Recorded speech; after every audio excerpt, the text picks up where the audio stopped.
Hello and good morning. It is Friday the 6th of August. It's 2021. My name is Steve Pugh. It's 9 a.m. here in the UK. But actually one of the things that we've recently discovered, which is really kind of positive actually, is that we now have users for the Roadmap MBA, which is basically what this is. You see the same classroom copy every week. And it's a real world business course, which is now in 22 different countries. We've got some really kind of great new members in the Ukraine, which is cool. I've got some more packs that I'm going to send out today. So hi to the guys from there. So what I do every Friday at 9 a.m. here in the UK, I do a bit of a live Q&A session. And I kind of love it when people get involved, so please get involved in the comments. Good morning, Simon. You'll see that obviously when people comment and stuff, it comes up on here as well.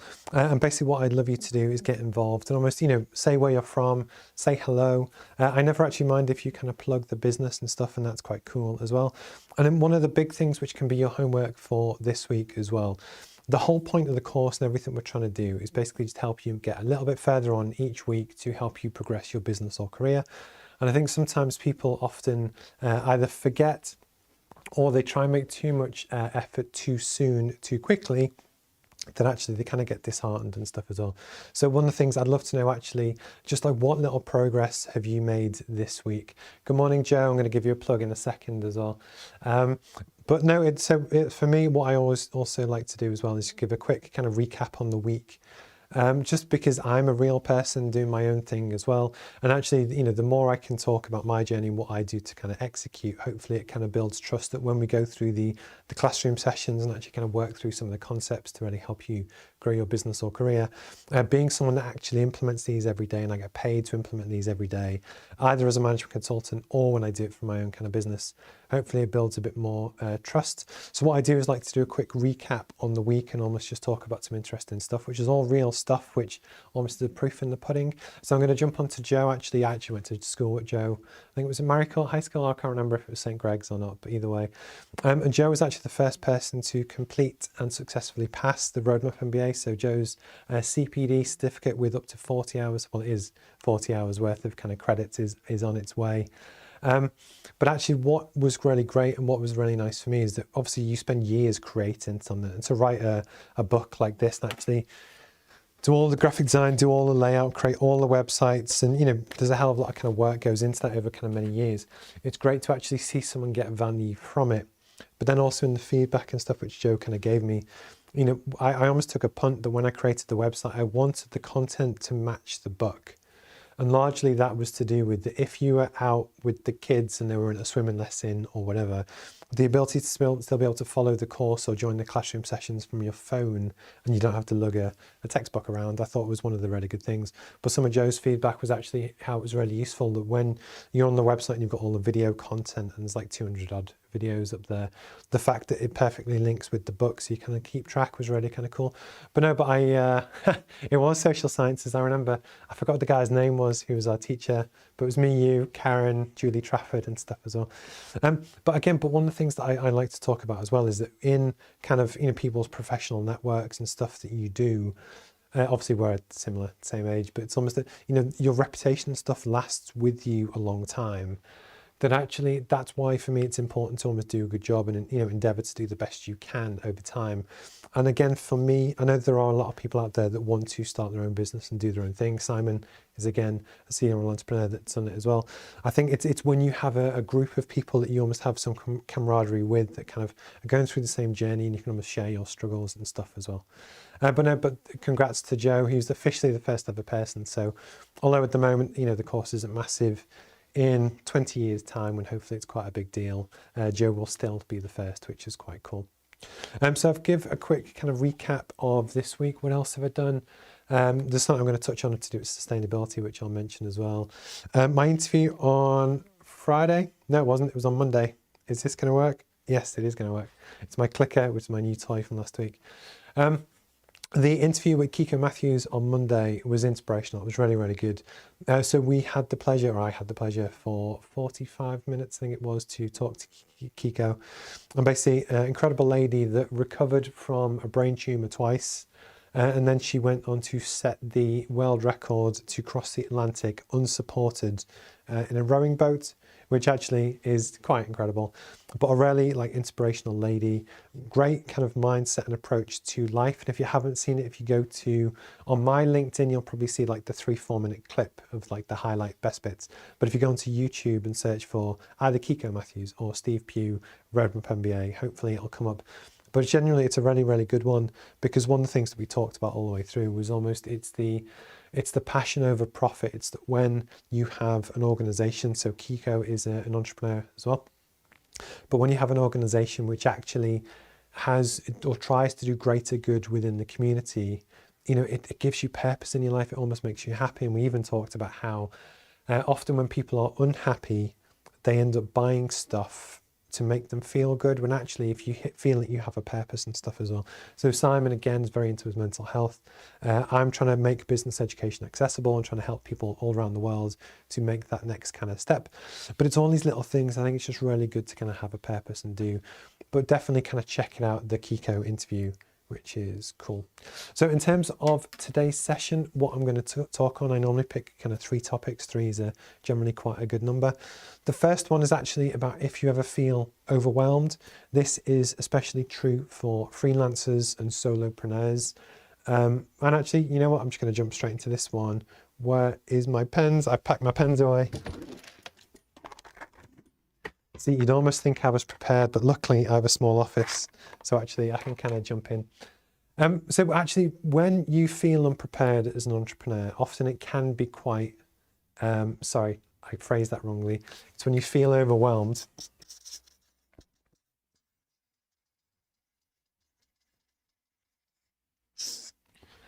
And this, okay, so the context of this segment is to do with entrepreneurship, but actually it's kind of true with your career as well. But obviously in a paid job, you have holidays as well. Often as a freelancer or a solopreneur, you don't, you kind of work for yourself.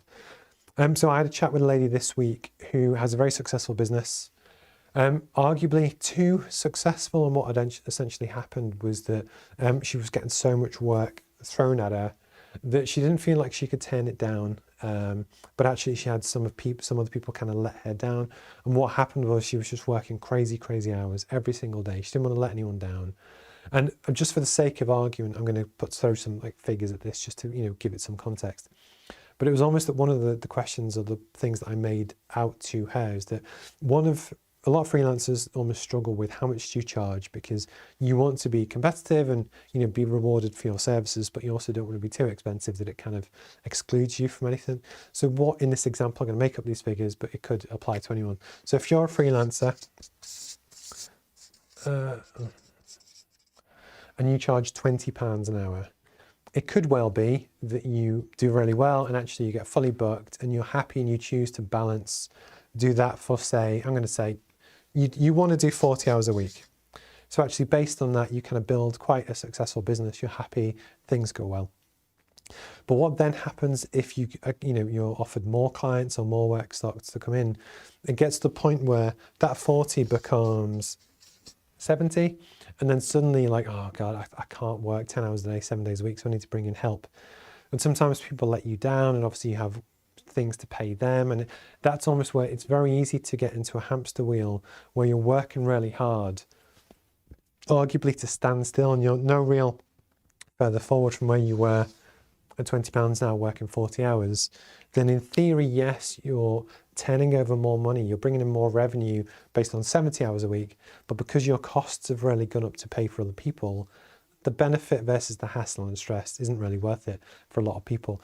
And then likewise, it's when those people let you down, you end up picking up the work anyway, and the whole thing was just an absolute nightmare. So one of the things that I recommended to the lady in question was that actually, if you're, as a freelancer especially, if you ever feel overwhelmed, put your prices up.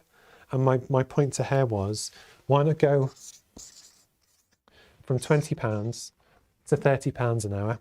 If you assume that she has £10 or £10 an hour worth of costs, what you've then got is that here, a £10 cost, you're making £10 profit. But actually, if you put your price up to £30 an hour, in theory, you're actually making £20 an hour profit per hour.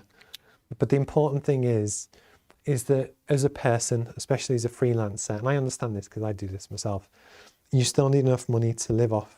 So although your number of customers will no doubt drop, it might not drop, but I think it will drop from the amount of work that you're doing actually at £20 an hour. So people might not be able to afford 30, but the point is I would almost bet my house that you will lose some, but you won't lose many, that actually you only have to work half as many hours to actually make the same amount of money per week.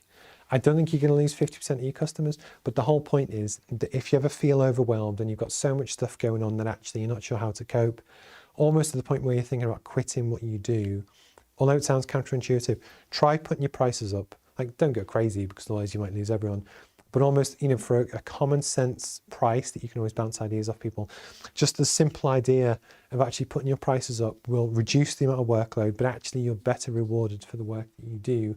And a common issue for freelancers and stuff is actually a way to, people do burn out, they do overwork. So it's just something that I wanted to share and talk about, something to think about, that actually, never be afraid to put your prices up if you're flat out busy and actually, or you're just not really enjoying it. Because worst case, well, you lose the customers, you're not enjoying it anyway. But best case, you get at least better rewarded for it, but you might find a better kind of work-life balance. So that was the first one I wanted to talk about today. Basically, a lot of people do feel overwhelmed, so I wanted to almost give a real-life example of ways to do that. And then the other way to mitigate it as well is that if you have some anchor clients which pay your bills and you don't want to piss them off and you want to keep them long-term, you don't have to put their price up. But for new work or customers that you don't mind losing or whichever, it's that kind of decision that you don't have to charge everyone 30, but it's just how you can manage your website and what you do as well. I do this for myself. So my consultancy is kind of sold out because, again, it's just kind of me. That when on my website I have my rates and stuff, because I still want to advertise them, the more busy I get, the higher I put the price, because the truth is I don't want to do any more work. But then likewise, if someone did want to hire me, I get rewarded better for it, if that makes sense. So it's just an interesting concept that I wanted to kind of talk about. Good morning, Donna. Good morning to everyone. Sorry, when I'm in the middle of a flow for like a segment, I try not to break it because otherwise it looks bad on YouTube. But good morning to everyone. I'm just going to grab a quick drink. I still have this mug. It's the SatNav Steve mug that Denise Nesbitt got me, and Denise is on the course. And basically, I think obviously it links to the whole roadmap thing, but it's a nice addition to have, and it's always nice to receive a gift, which is cool too. Okay, next. You will see that I've gone for a green theme today. That is for a reason. So one of the things that I wanted to talk about, and sustainability has always been important to me as a whole generally. I think more so now than ever. And it's almost, I think brands and people, and this is businesses of all sizes, should almost look at ways to both, live their values and do what they kind of do. But actually, what can you do to improve? What can you do to kind of give back?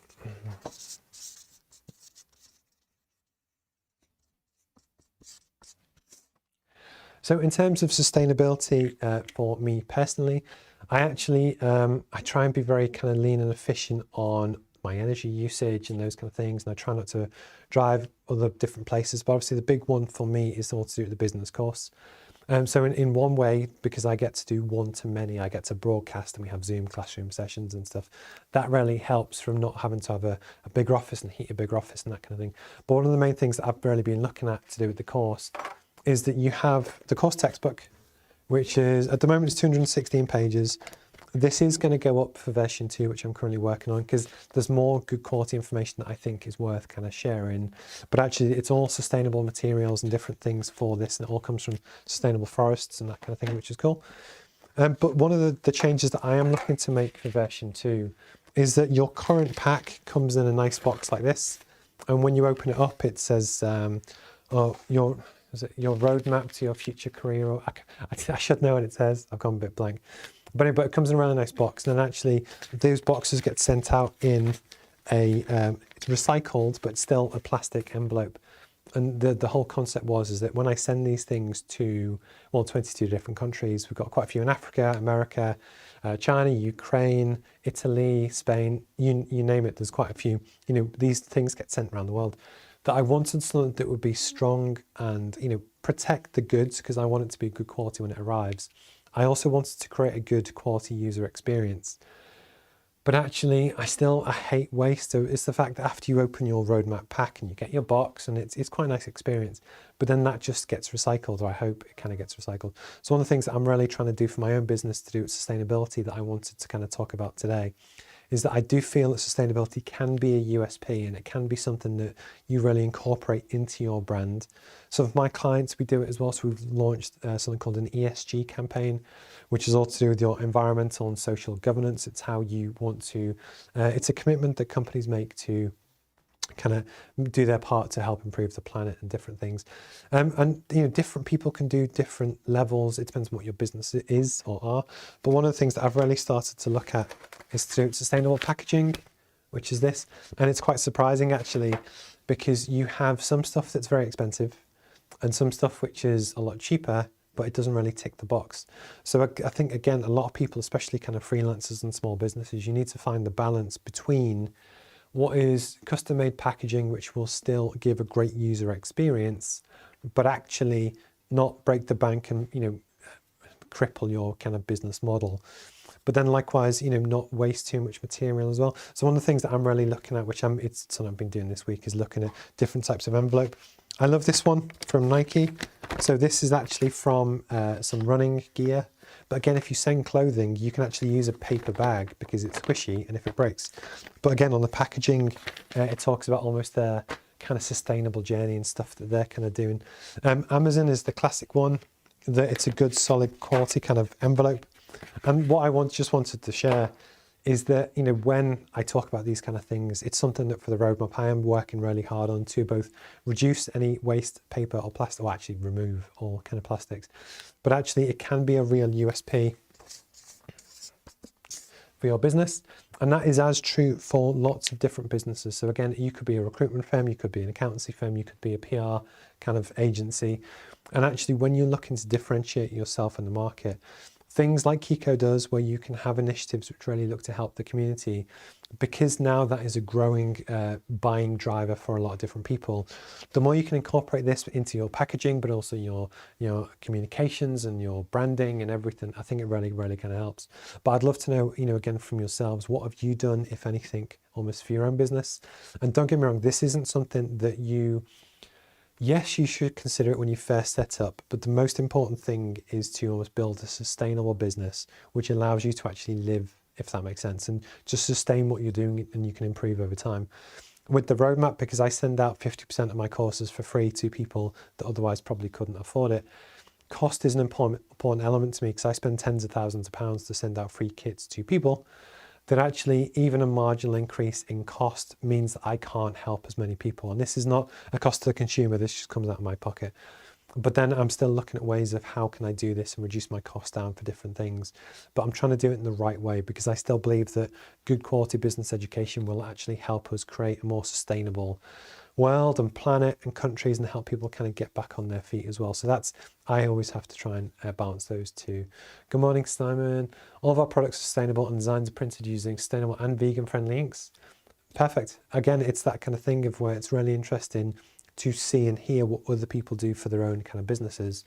And the truth is as well is that people often will pay more for brands that they align with and culturally, and that they like the kind of products and stuff. And it is really important to kind of consider. So I would love to know things that you've considered for your own business to help, create a sustainable planet. But actually, how have you used these kind of things to actually help you differentiate yourself in the market as well? That's cool. So what are we on? 9:19. I'm going to go on to the last one today. I'm just going to take another quick sip of tea. But I'd love to know how is everyone? I think what's really interesting actually is just that when every week, and we do again 4 classroom sessions. I have another one at 12 p.m. today. So Simon, I don't know if you can join us today or not. But again, we have Tuesday 3 p.m, Tuesday 8 p.m, 7 a.m. on a Thursday, which is an early one, and likewise midday on a Friday. They're all UK times. For our new Ukrainian friends, that would be 5 p.m. on a Tuesday, 10 p.m. on a Tuesday, 9 a.m. on a Thursday and 2 p.m. on a Friday. But the whole point is trying to make an accessible sphere of education that you can just use the book like Joe did and just do your own thing in your own time. Or you can join the classroom sessions, or you can, join in with this. You can get inspiration from the podcasts and stuff. And basically the whole mission of everything I'm trying to do is to make business education accessible. And, that is as true with everything we spoke about, being able to access stuff on your phone or anytime you want, and all of that kind of thing as well. Cool. So I'm going to switch pens. Actually, no, sorry, I'll stay with the green. So the next one I'm going to talk about is actually how you should invest in your brand if you can.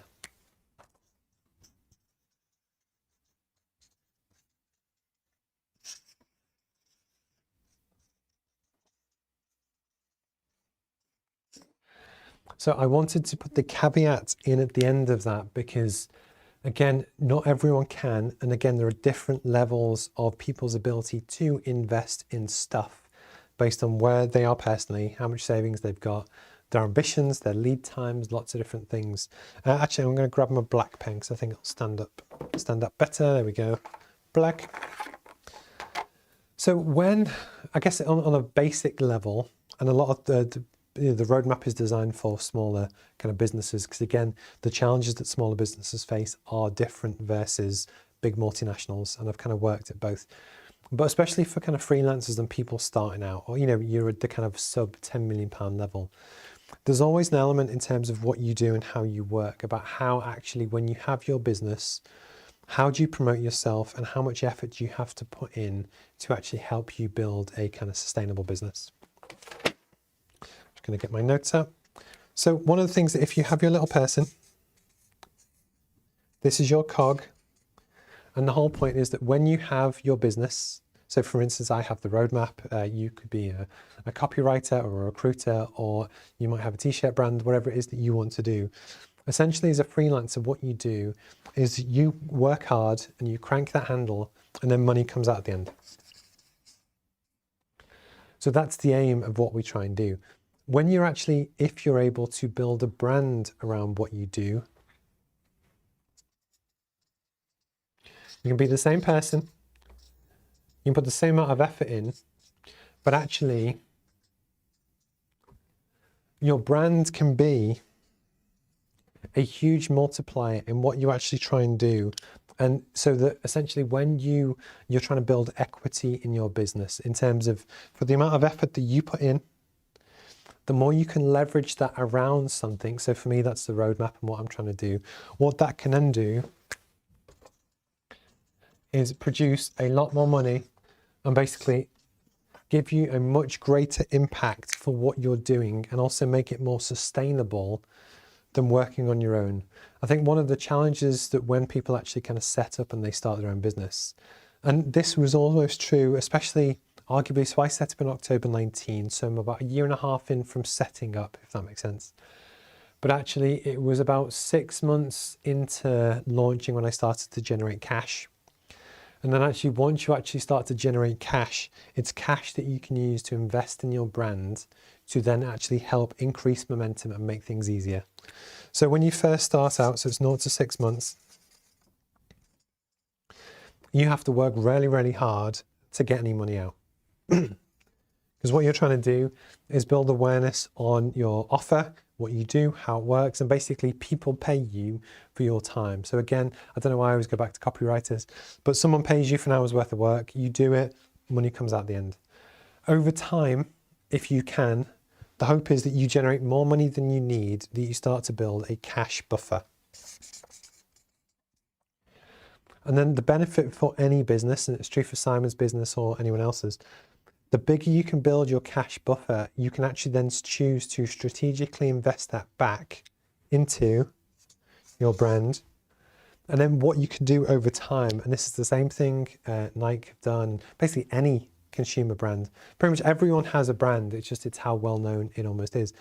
But the more you can invest back into it and nurture it over time to talk about things like sustainability, but actually invest back in your packaging and your logos and your websites and your whole customer experience and everything you can kind of think of, what you're essentially doing is building this much bigger flywheel so that even if you put in the same amount of effort as you did when you first set up, what you're starting to be able to do is leverage the time and effort in actually helping to create something and build something, which will generate a lot. I realize the bad my drawing is, generate a lot more cash at the end of it, which actually is then a lot more sustainable. I think where a lot of people go wrong is that they set up a business and they put in a hell of a lot of effort and they generate the cash, but they probably spend it or they don't generate enough to then reinvest back in your brand, which actually helps build the much bigger flywheel. So for instance, prime example, if I take me as myself, imagine I didn't have the roadmap stuff. So I was still same guy doing the management consultancy stuff, and I go in and work with different companies and they hire me to kind of make a change. That's great, and I work hard, and when I'm working hard, it generates cash. But there's nothing I'm actually like building over time, which like an inertia wheel or a flywheel will keep spinning when I stop. The whole essence of what I'm trying to do with this, and again with the whole live stream and being able to hit 22 different countries, is that I probably for the next 2, 3, 5 years will keep reinvesting back in to make this flywheel bigger and bigger and bigger, so that at the moment you might have 10 people watch a live stream. In 2 years' time, it could be 10,000 people, etc. And it's that kind of thing that's really important to do. And I think it's the element of when you can, and it's different for different people, and it's also different for different times in your journey. The ability to reinvest back in, I think, is really important. In terms of things to invest in, for one, it's your brand. So that's almost the look and feel of everything that you do. So everything that you've seen today on the roadmap, I kind of did myself. A guy called Chris Nutman did help me with some of the graphics and stuff, but essentially I kind of did it all myself. But actually for version 2, which I keep talking about, I've put a lot of time and effort and money into that, which actually you'll probably see in October or so. And this is almost when I launched the roadmap, this was almost my minimum viable product. It was enough to get it to launch and give value and help people and almost prove the concept. And then every time we've had a classroom session, it's a two-way kind of learning experience, but I've been able to improve the content and make it better still. And it's just how over time I can do that. What else have I invested in? Some films.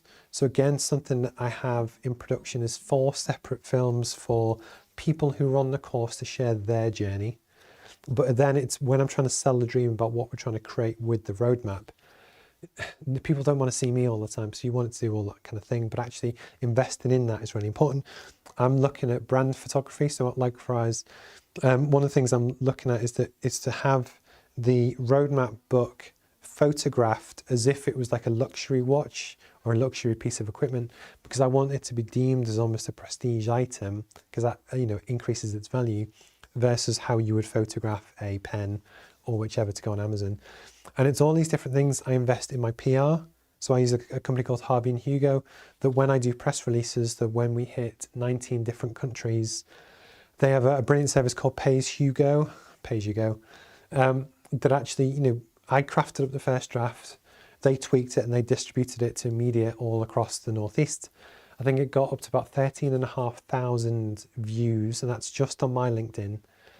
And it had 162 likes, but it was all exactly my target demographic. But the point is, with the cash that I generated on that one, I paid 380 quid, I think, and that was for the release, the distribution, and then also the kind of, they keep it going and they keep speaking to journalists to keep pushing it. But that's a really good piece of investment in the business. I also had some photos done, ironically, on the cup that Denise sent me, but you'll see it on my LinkedIn profile picture, that kind of thing. But actually that was with a guy called Christopher Owens. He does sessions, oh God, he did every so often. But anyway, but check out Chris Owens.